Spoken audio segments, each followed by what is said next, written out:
bring a sacrifice of praise.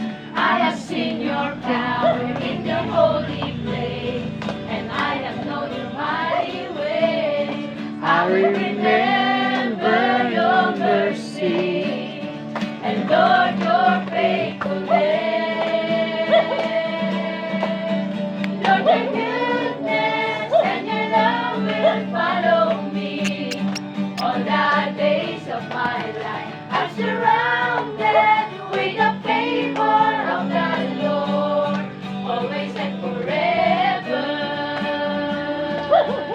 I will come to you with an open heart and bring a sacrifice of praise. I have seen your power in your holy place, and I have known your mighty ways. I will remember your mercy, and Lord, your faithfulness. Lord, your goodness and your love will follow me all the days of my life. I'm surrounded with the favor of the Lord, always and forever.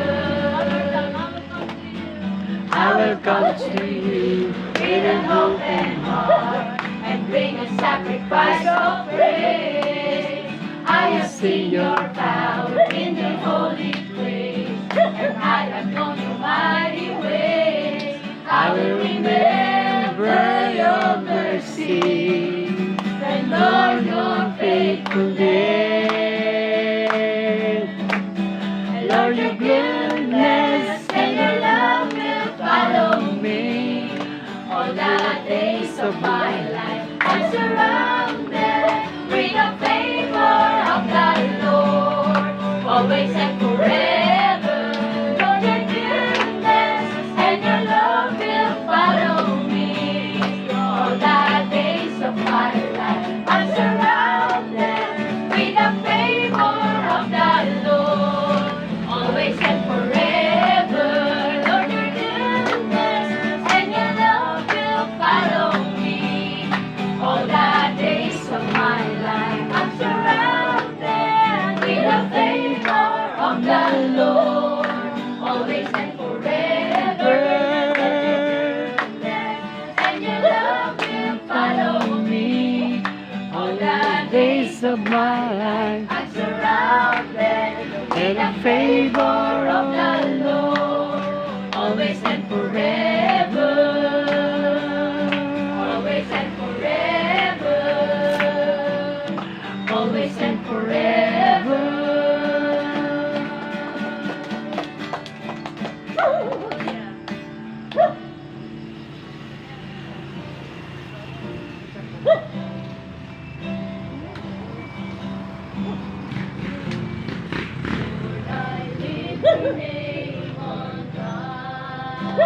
Yes, hallelujah. Yes, Lord.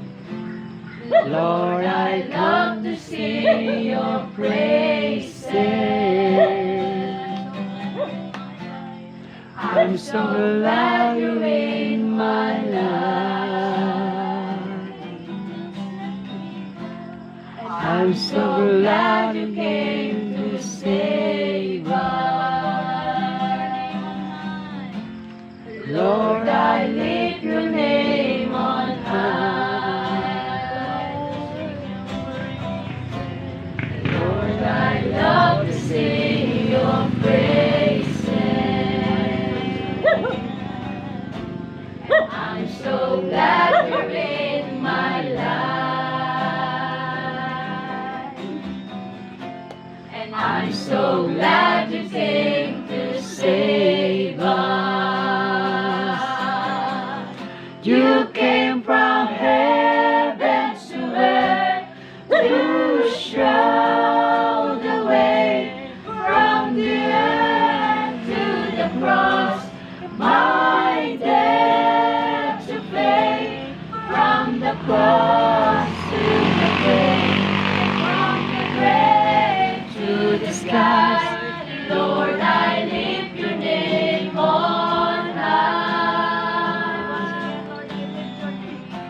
Lord, I lift your name on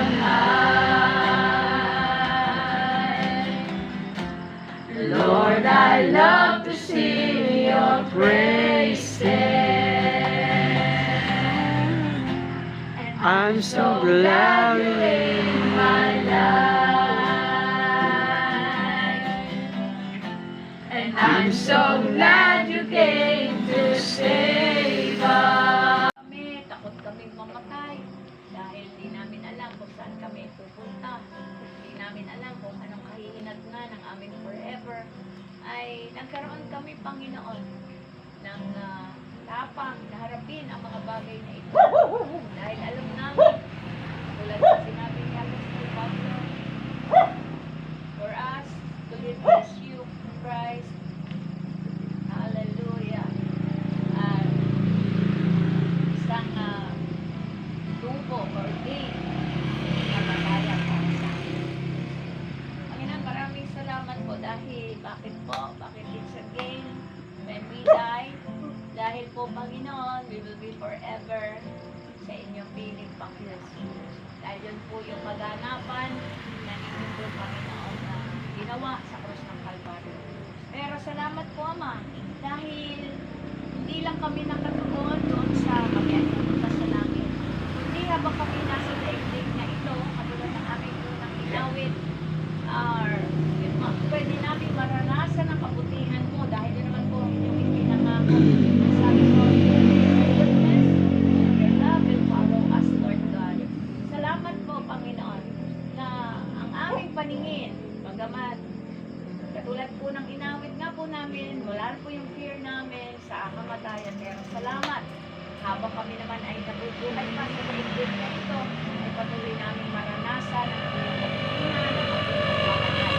At ang naming panalangin, Lord God, ay hindi namin ito sasarilinin, kundi patuloy, Panginoon, ay babahagi namin sa napakaraming pang tao ang iyong kabutihan, ang iyong pagmamahal, ang iyong pagliligtas. Salamat po sa gabi ito, salamat po sa araw na ito. Tuloy kami nagpapasalamat sa tahanan na ito ng mga Bautista Mercado. Salamat po sa kanilang buhay. Salamat po na ang mabuting bagay na pinasimulan mo sa kanila at sa amin ay inyong lulubusin hanggang sa pagbabalik ng Panginoong Hesukristo. Kaya naman kami, Panginoon, hindi titigil na magpalakasan sa isa't isa.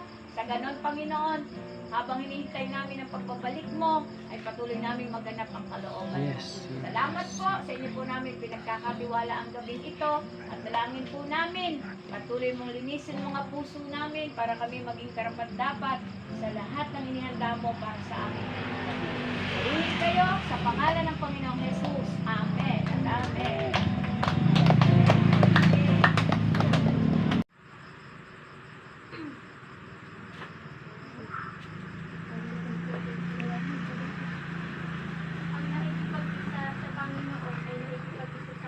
Espiritu. Sabi ko, ang nakapag-isa sa Panginoon ay nakapag-isa sa Kanya sa Espiritu.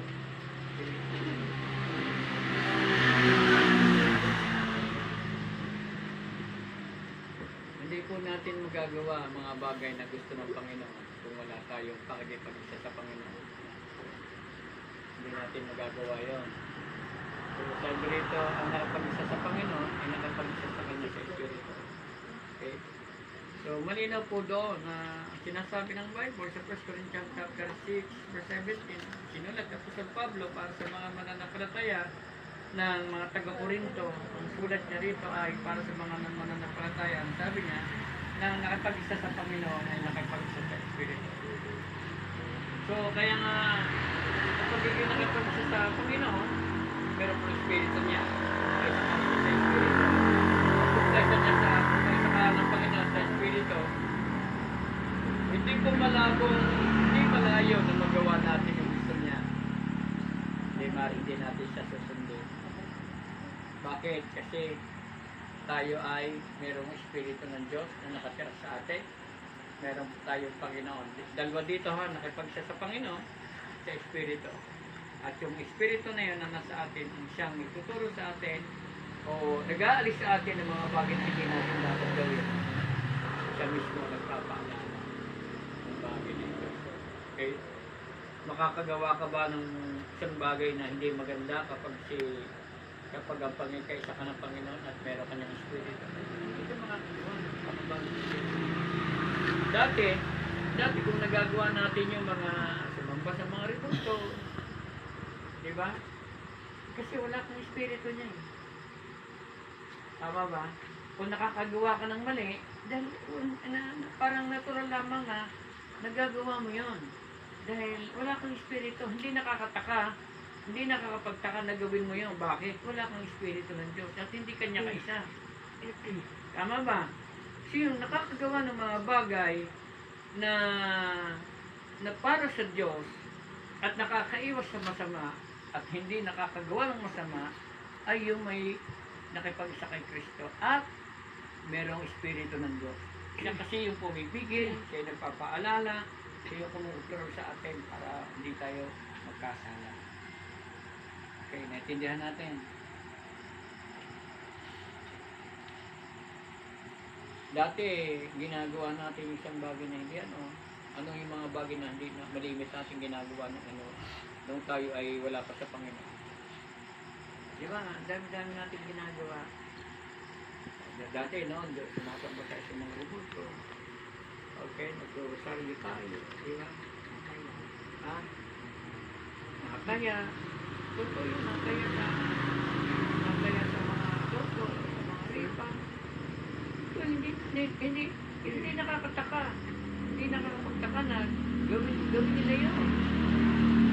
Hindi nakakapagtaka na magmura sila. Di ba? May mga Kristiyano bang nagmumura? Sabi, nagmumura ba? Wala dapat na Kristiyano magmumura. Di ba?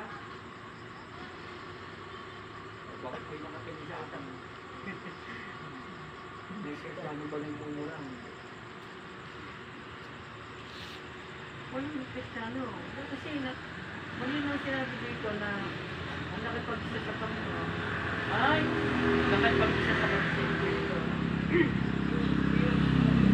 Tayo sa Diyos at nakipag-isa tayo sa Espiritu. Yung Espiritu ng Diyos nasa atin, ay binigay na sa atin, siya nagpapaalala sa atin at tumutulong sa atin para hindi tayo makagawa na. Okay. Tama ba? Naintindihan niya?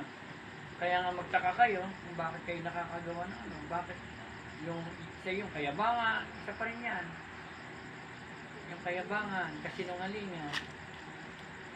Yung parang kaya nga si Satanas ay binaba dito sa lupa. Nakita nga ni Nicole, sino ba si Nicole ba nakakita? Mga sinulat ko lahat, putulo sa mga putulo. Yung bakit binaba dito si Satanas? Dahil kay sa kayabangan. Ang ganda ng pagkakataon.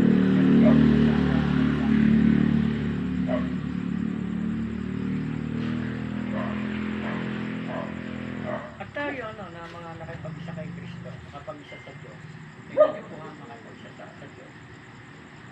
Inaalis ng Diyos yung mga bagay na dating ginagawa natin. Kaya natin nagagawa yun, yung lahat ng mga binanggit ko at marami pang iba ay dahil wala silang pagkakipagsa sa Panginoon at wala silang Espiritu.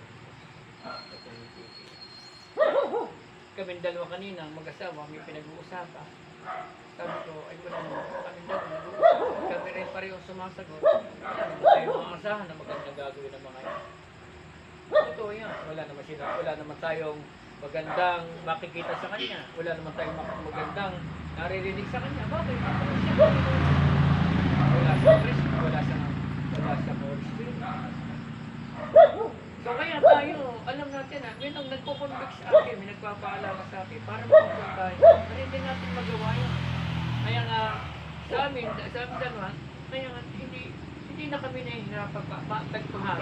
So kung anong ginagawa ng tao, hindi tayo natin. Bakit? Kasi wala silang Panginoon eh. Wala silang napakipagsa sa Panginoon. At wala, at the same time, wala silang Espiritu. Kaya nila nagagawa yun. Okay? So, kita ninyo, makikita natin kung sino yung mga taong si Pablo, diba? Diba si Pablo? Sa bagong buhay. Diba? Doon, pinahirapan niya mga Kristiyano. Pinipigilan niya. Sa Gawa, chapter 7, 8, 9. Pinahirapan niya mga, pinadatakip niya, pinauhuli niya mga Kristiyano. Pinapapatay niya. Pinahihirapan niya.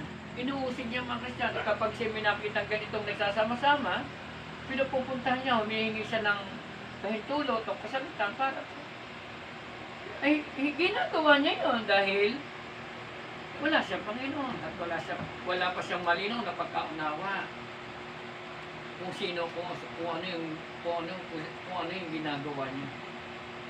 Bakit? Dahil wala siyang Panginoon eh. Wala siyang espiritu. Pero nung ma-encounter na si Jesus Christ, doon lamang maiintindihan niya. Doon niya maunawaan na kaya niya ginagawa yun. Is yung ginagawa niya na siya nagpapapatay, na inausig niya. Ngayon, siya nakakaranas doon. At doon niya naunawaan. At gano'n kasimple, kapag nanais niya na may bahagi ang kaligtasan sa lahat ng tao. So, nandun niya kaisiti kasi yun siya dati, yun ang ginagawa niya. Pinahirapan niya mga Kristiyano, inuusig niya. At ang laki ng nagawa ng sa buhay ng mga Kristiyano. Kita niyo yung buhay ng mga mananampalataya, no? Totoo yung pagtanggap nila. Bakit ko sinabing totoo sa aklat ng mga gawa? Sa 7, kahit sila nagkawatak-watak, nagkahiwa-hiwalay sila. Kahit sila inusig, kahit sila pinahirapan, pero hindi sila huminto. Bakit? Kasi alam nila na ang ginawa nila ay pakikipagsa sa Panginoon at sa Espiritu Santo. Kahit sila nakakaranas ng persecution, hindi sila tumigil. Manapay, lalo silang nagsikap na ibahagyang kaligtasan. At si Pedro din, ganun din. Tingnan nyo, doon pa lang, kaya nga maalala ko, kaya nga nasabat ng linggo, maalala ko sa inyo, ang mga, kahit si Pedro, hindi agad naging seryoso sa buhay Kristiyano.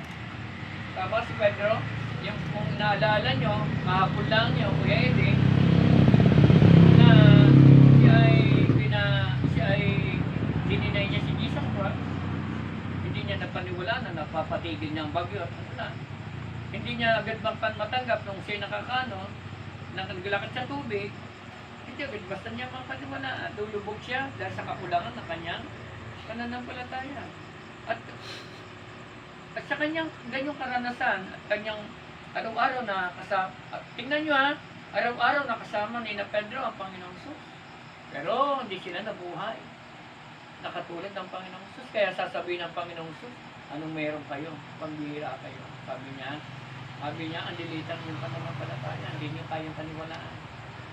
So, nung dumating sa kanila yon, doon nila maunawaan na habang sa kanilang pagtagal, kaya nga may mga Kristiyano, tingnan niyo po ha, may mga Kristiyano na babagal talaga lumangon. Tama ba? At meron namang napakabilis. Katulad ni Pablo, kumpara kay Pablo at kay Pedro. Si Pedro matagal. Dininay muna niya, lumakad siya sa tubig, wala paningin niya kay Jesus, natakot siya. Tapos yung nasakay siya sa bangka na lumaki ang alon, linis ang hangin, hinahampas na ng alon yung kanilang natatakot sila. Kita ninyo? So, ibig sabihin, hindi pa ganun ang espiritu sa kanila, hindi pa na naiintindihan nila. Hindi pa nananawa. Kasama nila yung Panginoong Jesus. Ngayon, ang tanong, kasama mo ba ang Panginoong Jesus sa buhay mo? Kung ikaw ay na-born again, tingnan niyo kung ikaw ay na-born again, yung salitang born again, ikaw, hindi lang si Kristo nakatira sa iyo, kundi mismo. Sabi doon ang Panginoon, sino ang Panginoon? Si Kristo, tama? At yung Espiritu na nakatahan sa iyo, siya nakatira sa iyo. So kaya nga tayo ay nagagawa natin. Alam niyo, doon sa aklat ng mga gawa, ang linaw-linaw sa kanila ng pagdating ng Panginoon sa Kristo sa kanila. Kaya bakit? Anong dahilan? Ang bilis ng pagdami nila.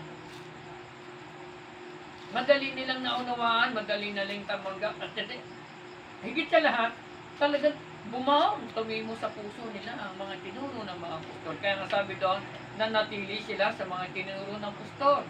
Higit sa lahat, Hindi sila, tulad natin, hindi tayo nagsasawa na magsama-sama gabi-gabi. Sila araw-araw, tama ba?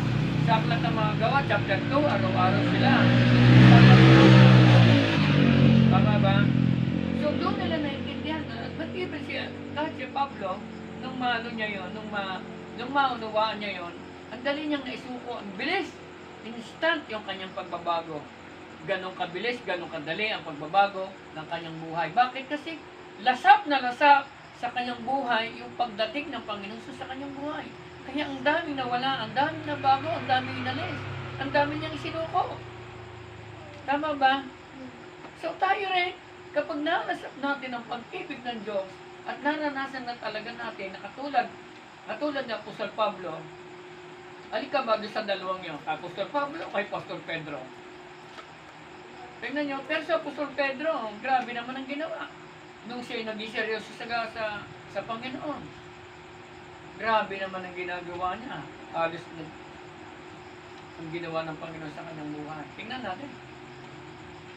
Si Pablo ay talagang naging ang bilis niyang nagbago ang napaniwalaan niya si Kristina sa kanya. Napaniwalaan niya. At ang Espiritu ang nakatahan sa kanya. Nangyayari sa kanya. Hindi maganda na nangyayari sa buhay na paulit-ulit. Check mo yung sarili mo. Baka napupusit na nadadaya ka na ikaw ay bonus. Hindi pa pala. Check natin sa sarili. Ulit-ulit lamang. So, bakit so kailangan naman? Kaya nga tingnan nyo, sa pagtuturo ninyo, kaya nga sanay na mga ito, ulit-ulit, sanay na rin, na napagdalawa ko na alam na ninyo yan, na yan ang itinuturo ko, na nililinaw pa rin natin ang pagsalita ng kaligtasan. Tama ba? Baka nagtuturo, nasama na sa simbahan, hindi pala alam ang kaligtasan, hindi pala malinaw. Sino yung mga tiyak ang ligtas? Sino mga na-born again? Amen. Kung ikaw ay na-born again, alam na alam mo at malinaw sa'yo ang ligtas. At ang mga ligtas, hindi nagpapatuloy sa kasalanan. Amen. Hallelujah. Praise God. Ang mga ligtas, tatandaan ninyo ha? Ang mga ligtas, hindi nagpapatuloy sa kasalanan. Ligtas ka na nga eh. Yung salitang ligtas, hindi ka lang iniligtas sa impyerno, iniligtas ka pa sa kasalanan. Yun yung ibig sabihin nung kaya born again. Hindi ka lang sa impyerno niligtas. Hindi ka lang niligtas doon sa kaparusahan. Hindi ka lang niligtas sa puot at galit ng Diyos. Hindi ka lang iniligtas doon sa kahatulan, kundi iniligtas ka na doon sa sumpa ng kasalanan upang ikaw ay maranasan mo ang kalayaan sa buhay mo. Kapag hindi mo na naranasan yon, tanungin mo ang sarili mo. Makipag-usap ka sa Lord. Kung bakit ito ay paulit-ulit mong ginagawa. Kung bakit na ito nangyayari sa atin. Ang bakit, tingnan nyo, bakit ang bagal gumago. Tingnan nyo ha, si Nicodemo, simula nung sumama na siya na sumama. Nung siya born again, si Nicodemo. Sumubaybay na siya.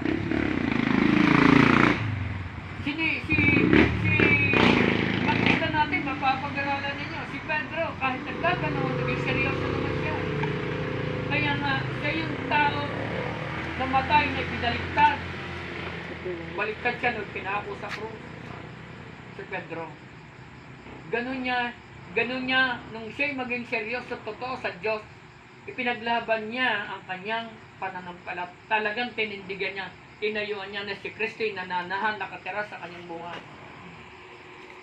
At kahit titingnan ninyo, kahit siya ikinulong, kita niyo sa Gawa chapter 12, ginikinulong siya. Makita niyo, hindi ko lang kahapon, baka sobrang haba ko. Sa Gawa chapter 12, ikinulong si Pedro. Bakit siya ikinulong? Dahil sa kanyang pangangaral, dahil sa kanyang pagpapagaling. Pinagaling niya ilumpo, kaya siya inaresto, kaya siya hinuli. Dahil sabi niya, mga Israelita, nagtataka ba kayo kung bakit ito ginawa? Hindi namin ito napagaling dahil sa aming kapangyarihan at karunungan. Gumaling siya dahil sa kanyang pananampalataya. Faith in His name. Sinabi na po siya. At si Apostol Pedro, sa kabila nagpapakita, pininindigan niya. Nung siya ikinulong, pinarusahan sila, nag-react ba siya ng ano? Wala siyang nag-react. Hindi siya nagsabi. Hindi siya nagsalita ng against sa mga taong humuli sa kanya. Hindi siya nakipaglaban. Ikinulong siya. Nung siya ikinulong, tingnan nyo, pinabantayan siya sa mga gwardiya. Tingnan nyo, sa Gawa chapter 12, pinabantayan siya. Tingnan nyo, pinabantayan siya. At sa kanyang pinabantayan siya, ikinadenan pa siya, ikinulong, pero doon gagawa ang Diyos.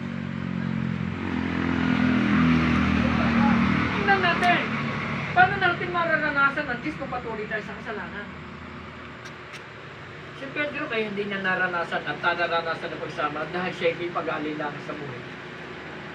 Natakot kasi siya. Nung dininay niya, sabi, di ba sinabi sa kanya, ikaw, di ba ikaw kasama ni Jesus Christ?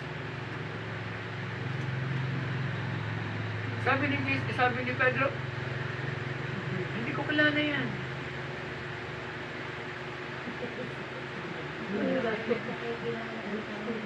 Sabi, di ba, padalwa sinabi, di ba ikaw nagsisigado, nagpapainit siya, di ba ikaw kasama?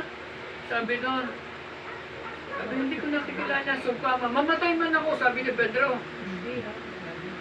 Dininay niya. Tinatwa,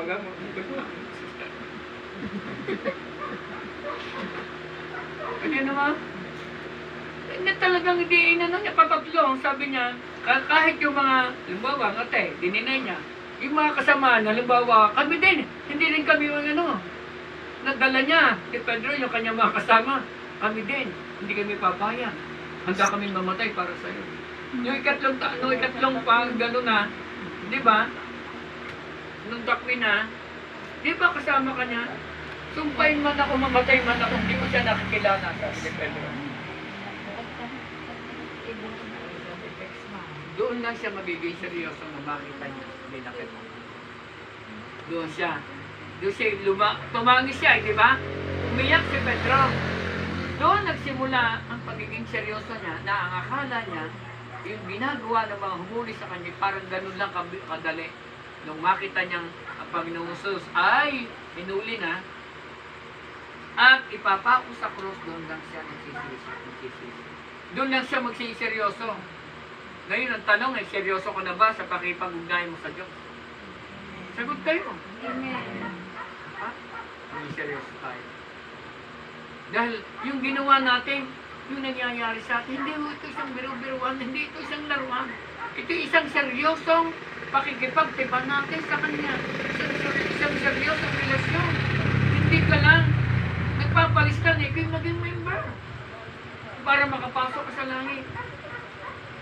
Ito'y seryoso, nangaharapin mo doon sa kabilang buhay na ikaw ay mayroong katiyakan doon na ikaw ay pinaghahanda ng Diyos ng kwarto para sa iyo. Ito yung mga born again. Kaya panatag ka. Dahil alam mo, sino yung pinaghahanda? Yung mga taong nagsisikap na lumayo sa kasalanan na hindi makagawa ng kasalanan. Sinikap ito ni na Pedro, ni na Pablo. Kaya siya, yung dating ginagawa niya, nagpapahirap, siya ngayon, yung pinagbabantaan. Nagkaroon ng threat kay na Pedro, kay na Pablo, nagkaroon sila ng binabantayan sila para lang patayin. Kahit yung pamangkin ni Pablo, narinig niya na siya babantayan ng mga sundalo, sinabi niya sa mga pinuno, nababantayan siya. Kaya ambusin siya. Puso na pala yun doon ng ambos. Sinabi ko. Kita ninyo, ito yung mga taong naging seryoso sa Diyos. Nagpatuloy. O, tingnan nyo ha, si Nicodemo. Nagpatuloy. Si Pedro, kita niyo si Pedro, hindi muna niya binigay ang kanyang sarili. Diba? Nagganap pa siya parang naglaro muna siya sa kanyang laging kanyang kasama ang Panginoong Sus. Parang ganito, araw-araw kasama ng Panginoon si Pedro. Pero hindi siya ganun kaseryoso. Okay. Baka tayo araw-araw kasama sa Bible study. Baka hindi pala tayo sigurado. Ito, alala. Si Jesus Christ kasama araw-araw sa si Pedro. Pero hindi ganun kaseryoso si Pedro. May pag-aalinlangan pa si Pedro na kasama ni Pedro. Kaya nga nung naging seryoso si Pedro, di ba sinabi ni Jesus Christ sa mga lagad, sabi niya, ang dugo ko ay pagkain ninyo at ang aking laman ng inyong ang dugo ko ang inyong inumin at ang katawan ko ang inyong pagkain. Nag-aalisan ang mga 70 alagad. Bakit? Nagtaka sila. Dahil sabi niya, mahirap. Mabigat na usapin niya. Tama, mabigat na usapin. Di ba? Hindi niya na mapaniwalaan. Yung kanilang kamangmangan sa salita ng Diyos. O konti pa ang alam nila. Kaya sabi niya, usap-usapan ng mga lagad, ang katawan niya kakainin natin, ang dugo niya iinumin natin. Carnival na. Kaya nga sabi ni Jesus Christ kay Pedro, Pedro, iiwanan mo rin ba ako? Hindi. Awi, iiwanan mo ba? Hindi. Kahit buhay ko. Di ba, Nicole, iiwanan mo ba? Hindi. Kahit buhay ko. Oh, hindi kayo magsasabi. Ngiti si Iko. Kaya sinabi ni Jesus Christ kay Pedro, Pedro, iiwanan mo ba ako? Hindi. Hindi. Kahit buhay ko. Tahas ang sinabi ng Panginoong Sus yun. Sabi ni Pedro, hindi ko kayo iiwanan. Kahit buhay ko. Hindi ko kayo. At sasabihin pa rin niya kay Pedro, kilala mo ba ako? Iwanan mo rin ba ako? Sabi niya, sino ako? Kayo po ang Kristo, ang tagapagligtas. Doon, naging malinaw kay Pedro. Diba? Doon lang naging malinaw. Yung, sabi ng ate, natauhan. Ngayon, natauhan ka na ba? Ang pando kasi doon ko, parang nalulura lagi ha. Kaya ako kung talaga nalulura ko, mga 15 years ago.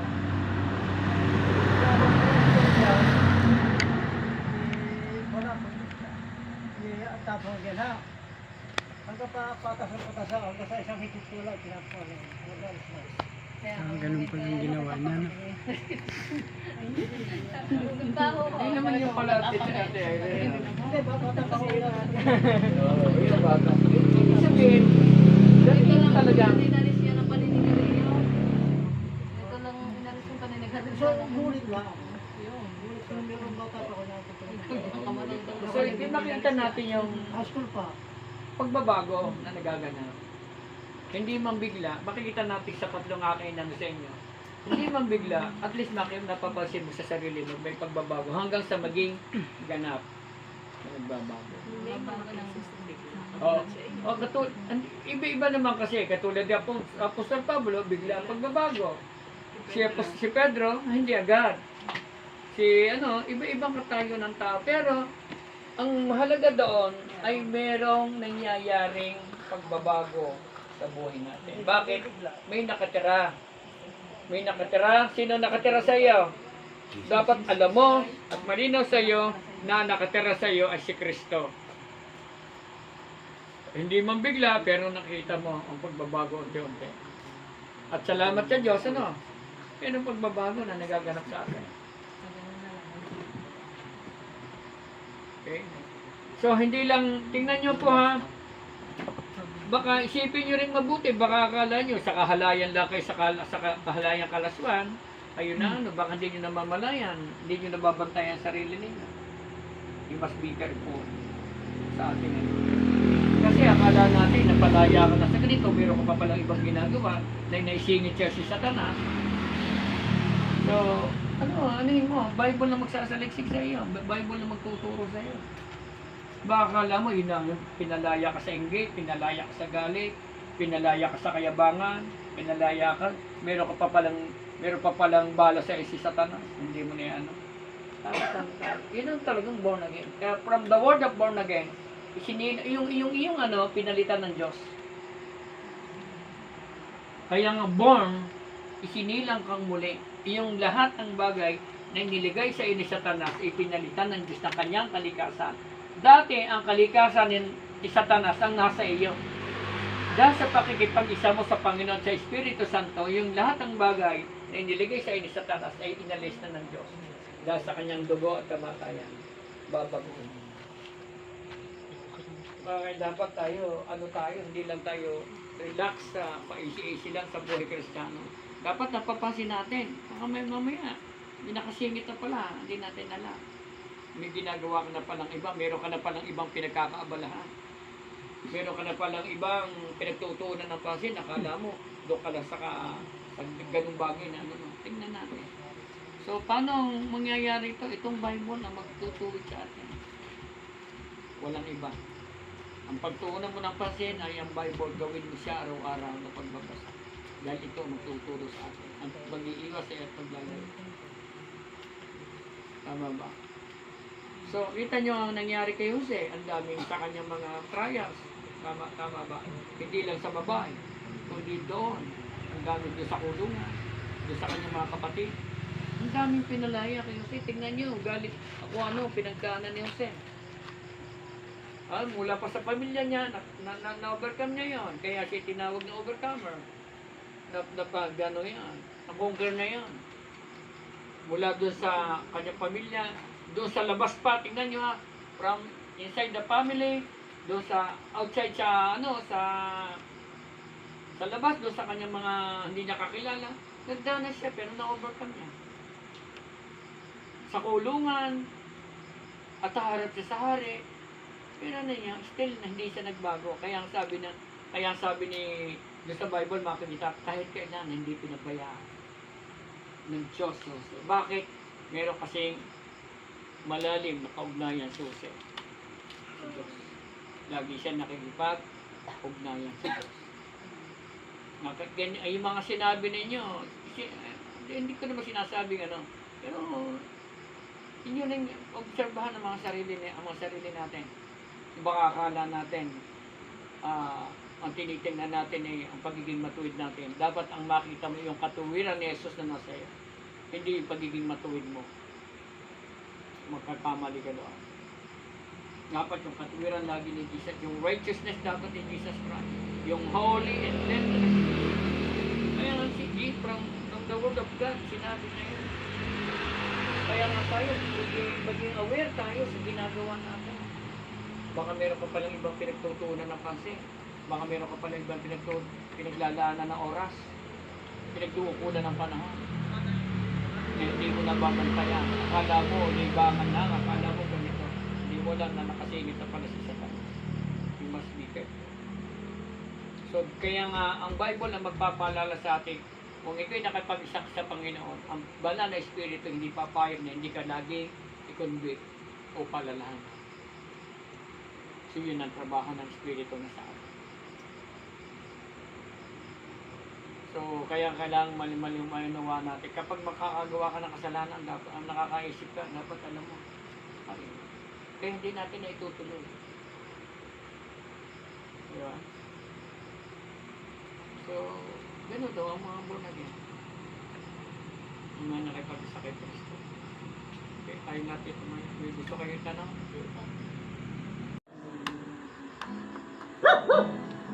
Tingnan ninyo yung yung lyric, yung laman ng salita, pinili ka, tinawag kanyang anak. Tinabi sa piling niya. Ibig sabihin, kung pinili niya, tinawag niya, tinabi sa piling niya. Yung buhay ng mundo, hindi mo na ipamumuhay. Ang ipamumuhay mo, yung buhay ng Panginoong Kristo. Dahil ikaw, yung pag-aari na ng Diyos. Okay?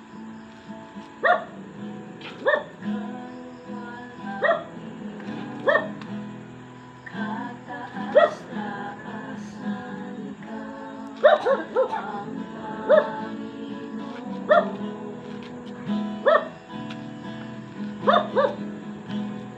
Kamangha-mangha, kay ganda-ganda ka.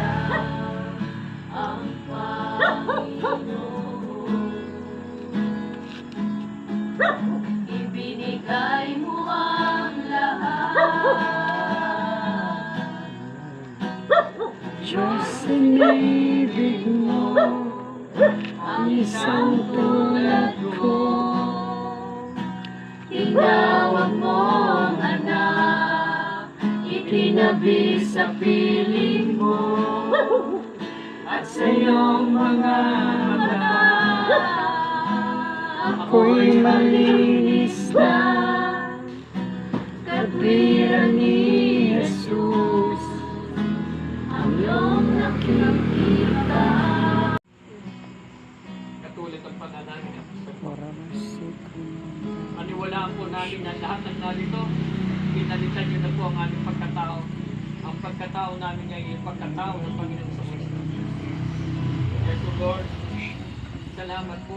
Gaganapin na namin ang gawain ng isang tunay na anak.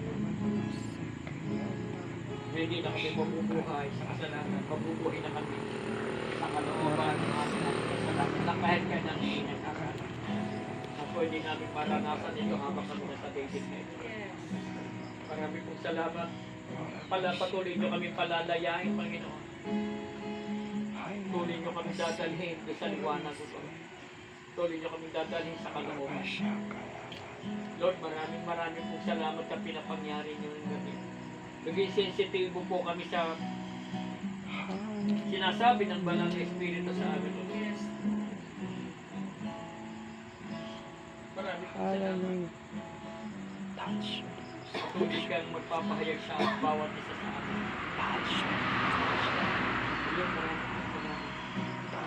Pamamagitan ng buhay ng lahat ng narito. Maraming buhay mababago. Ora Maraming buhay maliligtas.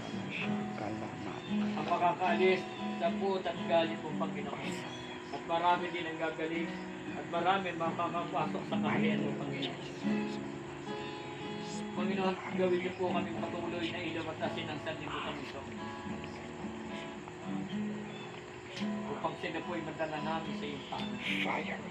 Gamitin niyo po ang simbahan ng Jesus Harper Foundation para sa maraming tao.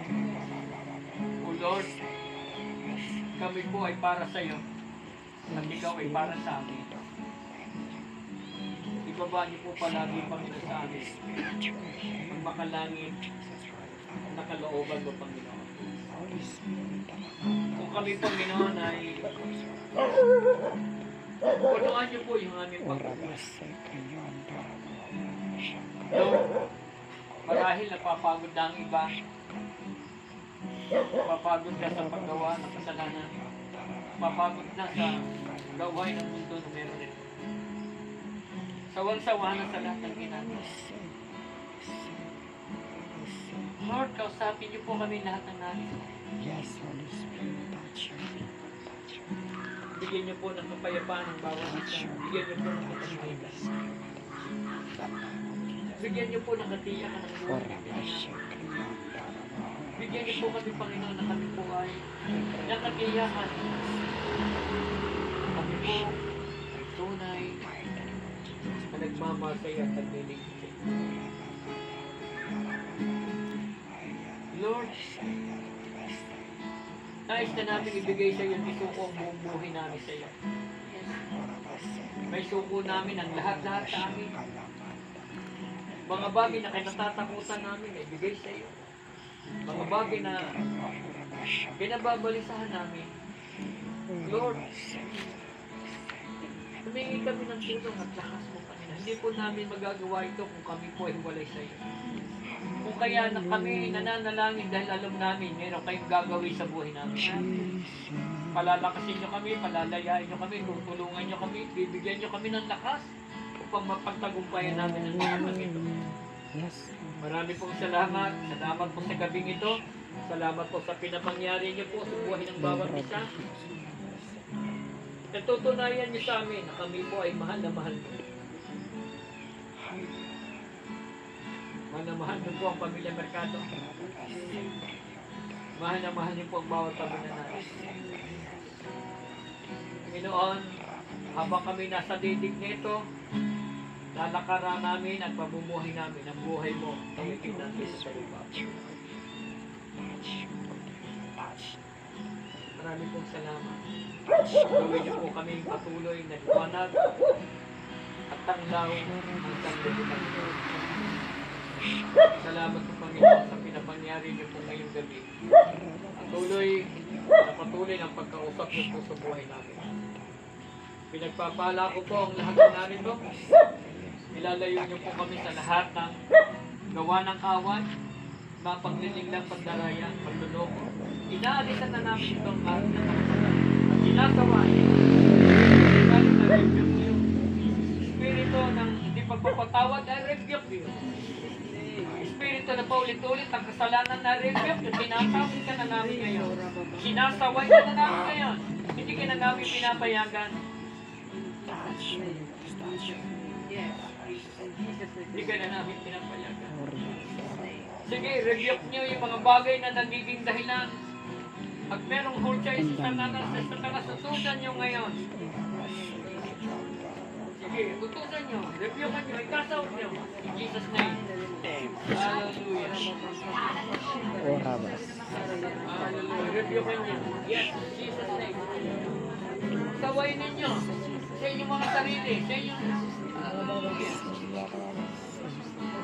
sawayin ninyo at huwag niyong payagan. Sa name of Jesus.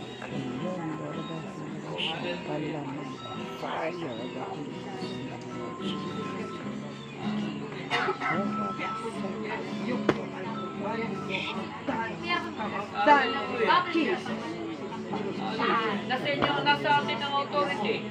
At ang pagbanggit natin ng pangalan Jesus, ang ibig sabihin, binibigyan tayo ng authority na gamitin ito. Na command ang gawa ng kaaway. Ito'y pag-release ng kapangyarihan ng Panginoon sa mga ginagawa ni Satanas. Hallelujah. Yes. Hallelujah. Espiritu ng pagkaapi sa sarili, I rebuke you. Yung pagkaawa sa sarili, I rebuke you. In Jesus' name. Hallelujah.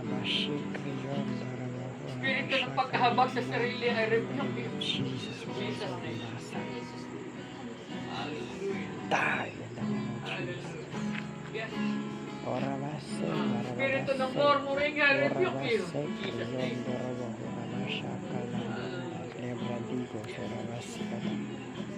Espiritu na hindi pagpapatawad, I rebuke you. Kamaw, in Jesus' name. Hindi ka na namin pinapayagan sa buhay ng bawat isa. Kami po, Panginoon, may totoong born again. Pinalitan niyo na po ang lahat sa buhay namin. Binago niyo na po ang luma naming pagkatao. Hindi na po kami nabubuhay para sa sarili namin. At ang buhay na binabubuhay namin, Panginoon, ay ang buhay ng Panginoon Kristo. At kakahati sa kanyang paghihirap at kamatayan at muling pagkabuhay ng Panginoon Kristo. Thank you, Lord. Thank you, Lord. Gaganapin po namin. Gaganapin mo ang kalooban mo habang kami narito sa dating nito. Magbubuhay kami, Panginoon, na laging nagtatagumpay. Sapagkat ang Diyos, ang Panginoon sa Kristo mismo ay nagtagumpay sa krus ng Kalbaryo. Kahit ang kamatayan na pagtagumpay. At wala na kapangyarihan sa amin. Masumpa na kasama.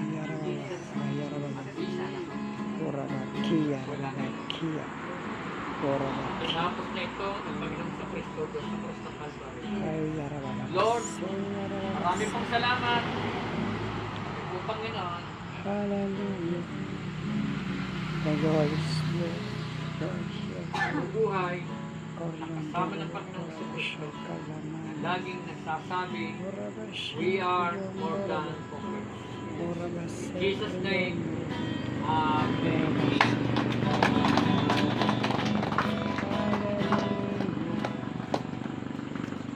Kasama ka sa kanyang kapkat. O diyan.